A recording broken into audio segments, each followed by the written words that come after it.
জীবনের প্রথম আমি কোনো ছেলের বরযাত্রী গেলাম, সেটা হলো আমার বান্ধবীর ভাইয়ের। তো এখানে এসে আমরা কি মজা করলাম এবং কিভাবে বিয়েটা সম্পন্ন হলো তাই আপনাদের সাথে শেয়ার করব। আসসালামু আলাইকুম, সবাই কেমন আছেন? আশা করি সবাই অনেক বেশি ভালো আছেন। আলহামদুলিল্লাহ আমিও অনেক ভালো আছি। তো সকালবেলা ঘুমে থেকে উঠেই কিন্তু বান্ধবীর বাসায় চলে আসছি, আর এখানে এসে দুজনে ডিসাইড করতেছিলাম যে আমরা কি পরে যাব।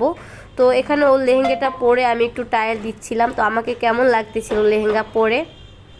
এরপর আন্টি হলো গরম গরম ভাত রান্না করছিল, তো ওদিক থেকে খেয়ে বাসায় আসলাম। এখন আমরা দুজনে একটুখানি হলো পার্লারে চলে যাব, ওর জন্য অপেক্ষা করতেছিলাম। তো এই যে ও চলে আসছে।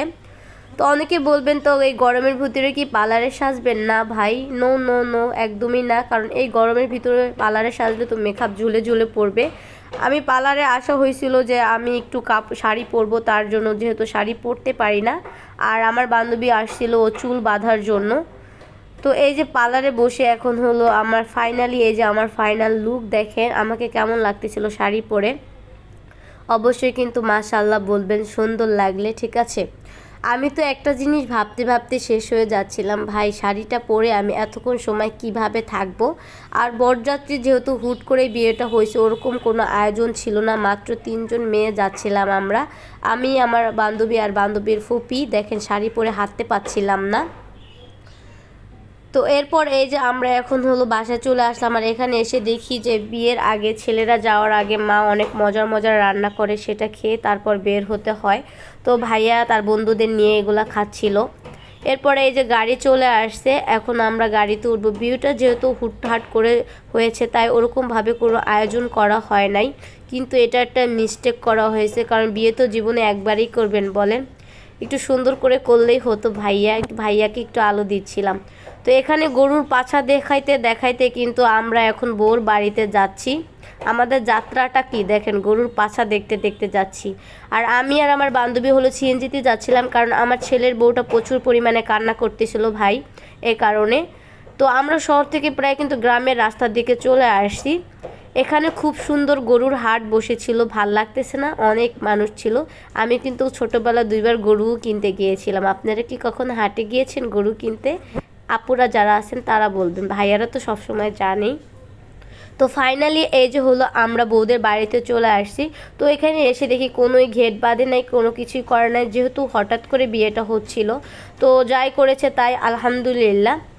তো এরপর অনেক মেহমান ছিল, আর এখানে এই যে আমার বান্ধবীরা সোনার গহনা দিচ্ছিল। তাদের কোনো চাহিদা ছিল না, তারা বলছে আমরা মেয়ে বাড়ি থেকে কিছুই আনবো না, যা আমাদের যতটুকু সামর্থ্য অতটুকুই নিব। তারা কিন্তু কোনো রকমের যৌতুক নেয় নাই, ঠিক আছে। তাদের যতটুকু সামর্থ্য দিছে তারা ততটুকুই বউকে দিয়েছে। তো এরপর এই যে দেখেন বোকরা আলী একটা বিটিকে দেখতেছেন, এই মহিলার আমার ক্যামেরার সামনে এসে কি করলো দেখেন, স্যাপ ফালানে আর জায়গা পায়নি, ওনার মনে হয়েছিল ওটাকে তো চাটাই দিতে নিয়ে। যাই হোক, এখানে ভাইয়া কিন্তু একবারে সেরকম একটা হাসি দিছে, চমলক্ষ একটা হাসি মেরে দিছে, একবারে কমলার মতো, ঠিক আছে ভাই। এই হাসিটা, ঠিক আছে, 2 দিন পরেই বের হবে যে কেন যে বিয়ে করলাম, বিয়ে করা মানে খাওয়ান আর খাওয়ান, সেটা বের হবে। তো এখানে এসে ভাইয়া কি চালাক দেখেন, দাদি শাশুড়িকে প্রথম হাত করতেছে, ঠিক আছে, কারণ দাদিকে না হাত করলে তো নাতির কাছে যেতে পারবে না। তো ফাইনালি এখন এই যে একটুখানি ছোট করে প্যান্ডেল করা হয়েছিল, তো আমরা এখানে বসেছিলাম, আর এই যে হলো বড়রা এদিকে বসেছিল। এই যে হলো আমাদের নতুন ভাবি, মাশাল্লাহ তাকে খুব সুন্দর লাগতেছে, সবাই মাশাল্লাহ বলেন, কেউ নজর দিয়েন না। তো এখানে আমরা দাঁড়িয়েছিলাম, আর যেহেতু আমরা আসতে একটু লেট করেছিলাম তাই বিয়েটা আগে পড়ানো হবে। তো ফাইনালি এই যে বিয়ের জন্য সব কার্যক্রম চলতেছে, কিভাবে বিয়ে পড়ানো হয়। নিজেরটা তো দেখতে পারি নাই, তো ক্যামেরার মাধ্যমে অন্যটা দেখতেছি। তো এই যে সিগনেচার করতেছিল। আর বিয়ের সময় সবাই একটু ঢং করে, না ভাই এটা ঢং না, খুব বেশি কষ্ট লাগে যে আমি অন্য কোথাও চলে যাচ্ছি। আমি কিন্তু এই বিয়ে সই না করা মানে জন্য আমি কিন্তু বকাও খাইছি। আমার মামা মারতে চলে আসছিল আমাকে, বলছে যে কেন সই করি না, বুঝছেন, কেন কবুল বলি না। তো ফাইনালি এখানে হুজুর চলে আসছে। তো হুজুর এখন হলো বিয়ে পড়াবে, কারণ যেটা না করলে একদমই বিয়েটা সম্পূর্ণ হবে না, সেটা হলো কবুল। আমাদের ইসলামিক ধর্মের যেটা আছে যে 3বার কবুল বললে বিয়েটা সম্পূর্ণ হয়ে যায়। তো আলহামদুলিল্লাহ বিয়েটা কিন্তু সম্পূর্ণ হয়ে গেছে, ভাইয়া কবুল বলে দিল। এরপর প্রচুর পরিমাণে গরম ছিল, আমি একটু ছাদে আসলাম, আর ছাদে দেখি ভাবির প্রচণ্ড পরিমাণ সুন্দর ফুল গাছ, এখান থেকে একটু ফুল গাছ চুরি করলাম, বুঝছেন, কারণ ফুল গাছ চুরির একটু স্বভাব আছে। যাই হোক, ভাবি যদি ভিডিওটা দেখে তাহলে হাসি দিবে না।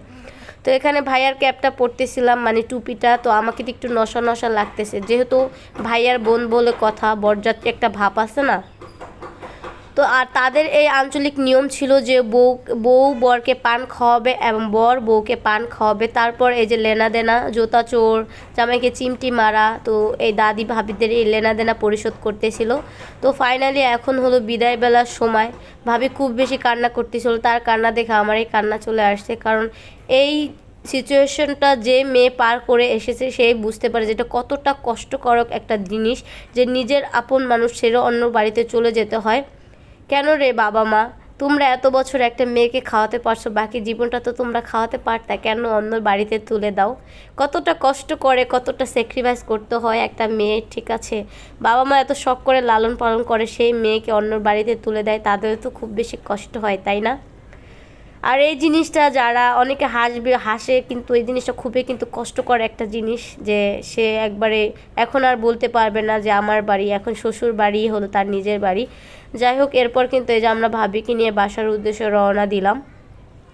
আর ফাইনালি এই যে হলো আমরা বাসায় চলে আসলাম। ও মা, টুরু লাভ দেখেন, মাত্র একদিন হয়েছে বিয়ে হয়েছে, ক্ষণক্কর কি স্বামী স্ত্রী বানাইছে কোন মিস্ত্রি, কি মায়া কি ভালোবাসা, তাই না? ভাবিকে কিভাবে আগলে রেখেছে, এর নামেই তো স্বামী। তো ফাইনালি ভাবির এই জোছনা ভরা মুখ দেখে দি কারেন্ট চলে গেছে, ও মাই গড। তারপরে এখন ভাবি হলো ঘরে, তাকে আমন্ত্রণ করা হবে, যেখানে সব নিয়ম পালন করা হচ্ছিল দুগলা দিয়ে, তারপর এগুলা দিয়ে কিভাবে কি যেন করতেছিল। যাই হোক, অন্ধকারে বোঝা যাচ্ছিল না। এই যে ভাবি এখন ঘরে এন্ট্রি নিবে। তো আজকে এই পর্যন্ত, এরপর ভাবি আর ভাইয়াকে একটু ফটোশ্যুট করে দিচ্ছিলাম। তো ভিডিওটা আপনাদের কাছে কেমন লেগেছে অবশ্যই কমেন্ট করবেন। আসসালামু আলাইকুম, সবাই ভালো থাকেন।